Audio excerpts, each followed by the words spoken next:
পরের বক্তা কংগ্রেসের পক্ষে অভিষেক বন্দ্যোপাধ্যায়। সময়টা খুব একটা শুভ নয়, তবু একটা সৌজন্য থাকলো। মৃত্যুর ঠিক পাল্টা হিসেব দেওয়াটা সৌজন্যে পড়ে না, কিন্তু যেহেতু সজলদা বললেন যে 2019 থেকে 2024 বা 2025 পর্যন্ত ভূস্বর্গ একদম ঠান্ডা ছিল, আমার মনে হয় এখানে একটু তথ্যের অপলাপ হলো।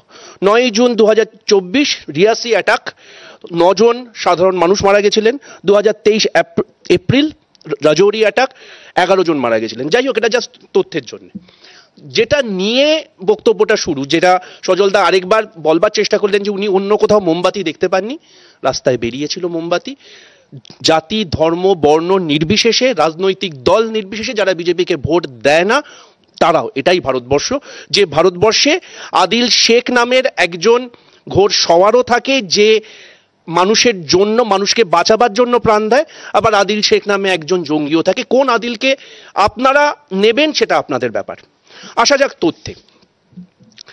ফার্স্ট থিং ফার্স্ট, যেটা দিয়ে শুরু করলেন সজলদা, কোথাও না কোথাও ধর্মকেন্দ্রিক, হ্যাঁ এইবারে সন্ত্রাস নিঃসন্দেহে ধর্মকেন্দ্রিক সন্ত্রাস হয়েছে, কিন্তু বিশ্বাস করুন ভারতবর্ষের স্বরাষ্ট্র মন্ত্রকও অন্তত মনে করে না যে শুধুমাত্র ভারতবর্ষে ধর্মকেন্দ্রিক সন্ত্রাস হয়। স্বরাষ্ট্র মন্ত্রকে যে লিস্ট আছে, সেখানে যে 45টা সন্ত্রাসবাদী সংগঠন আছে, তার ভেতর মাওবাদীরা যেমন আছে, বোরোল্যান্ডের বিচ্ছিন্নতাবাদীরা যেমন আছে, আলফারা আছে, অল ইন্ডিয়া টাইগার ফোর্সে মানে অল ইন্ডিয়া টাইগার ফোর্স আছে, এলটিটিরা আছে, খালিস্তানি আন্দোলনরা আছে এবং কামতাপুরীরা আছে, এবং সবাই হয়তো মুসলিম নয় কিন্তু অবশ্যই সন্ত্রাসবাদী। এবং ভুললে চলবে না, জাস্ট গতকাল এনআইএ, যারা অমিত শাহর স্বরাষ্ট্র মন্ত্রককে রিপোর্ট করে, তারা মালেগাঁও বিস্ফোরণের জন্য সাধ্বী প্রজ্ঞা সহ 16 জনকে দোষী সাব্যস্ত করেছে এবং আগামী 8ই মে তাদের শাস্তি ঘোষণা হবে। হ্যাঁ, সন্ত্রাসবাদের ধর্ম হয় না, কিন্তু হ্যাঁ ইসলামী টেরোরিজমটাও একটা সত্যি। যেরকম সত্যি সেখানে মারা যাওয়া 26 জন সহনাগরিকের ভেতর একজন সংখ্যালঘু মানুষও রয়েছে, একজন খ্রিস্টানও রয়েছে। বন্দুকের গুলিতে ইসলামী মৌলবাদের ক্ষেত্রে তার বুলেটে আমার বাংলার একজন সেনা, সাহসী সেনা সন্তান আছে, যে ধর্মগত বিশ্বাসের দিক থেকে তিনি হয়তো মুসলিম।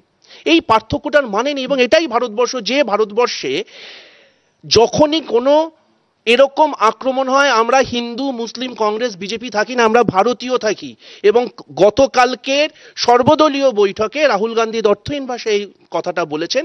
হ্যাঁ, আমরা প্রশ্ন চাইবো, আমাদের আভ্যন্তরীণ রাজনীতি আমরা পরে বুঝে নেব। এই মুহূর্তে পাকিস্তানকে জবাবটা দেওয়ার সময় রাহুল গান্ধী, নরেন্দ্র মোদী একই সঙ্গে লড়াই করবেন, এটাই আমাদের উত্তরাধিকার। আমরা কারোর কাছে প্রশ্ন চাই না।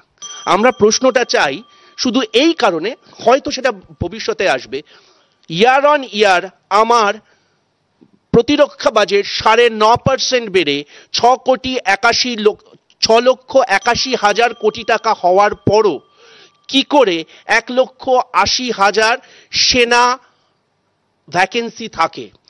এটা বিশ্বাস করতে হবে যে শুধু ক্যামেরা কিনলে হয় না, একজন ক্যামেরাম্যানকেও অ্যাপয়েন্ট করতে, এবং সেটা বিশ্বদা অ্যাপয়েন্ট করেছেন। কিন্তু দুর্ভাগ্যবশত, আমি বলছি না, জিডি বক্সি সহ একাধিক যারা সামরিক বিশেষজ্ঞ, তারা বলছেন আমার সেনা বাহিনীতে ইনঅ্যাডিকুয়েসি আছে। নিশ্চয়ই এই প্রশ্ন করব। এই প্রশ্নটা করব যে কাশ্মীর উপত্যকায় আমি একটা প্রিপেড মোবাইল ফোন নিয়ে নামতে পারি না, খেলনা বন্দুক নিয়ে ঢুকতে পারি না, সেখানে কি করে বারবার এই ঘটনা ঘটছে। চোর পালানোর পর বুদ্ধি বাড়িয়ে কোনো লাভ নেই। হ্যাঁ, আমরা প্রতিরোধ করব, আমরা অবশ্যই প্রতিশোধ নেব, কারণ ওই 26 জনের ভেতর আমাদের নামও থাকতে পারত। কিন্তু তার পাশাপাশি এই সময়ে দাঁড়িয়ে আমার নির্বাচিত সরকারের যে কোনো সিদ্ধান্তে জাতীয় কংগ্রেস শুধু না, একজন সাধারণ বাঙালি হিন্দু এবং অবশ্যই সেকুলার মানুষ হিসেবে আমি এই ভারত সরকারের সঙ্গে রয়েছি। সেটাই আমাদের দলীয় নির্দেশ, সেটাই আমাদের উত্তরাধিকার। ভালো থাকবেন, ভালো রাখবেন, ভারতবর্ষের ফ্যাব্রিকটা বাঁচিয়ে রাখবেন। ধন্যবাদ অভিষেক।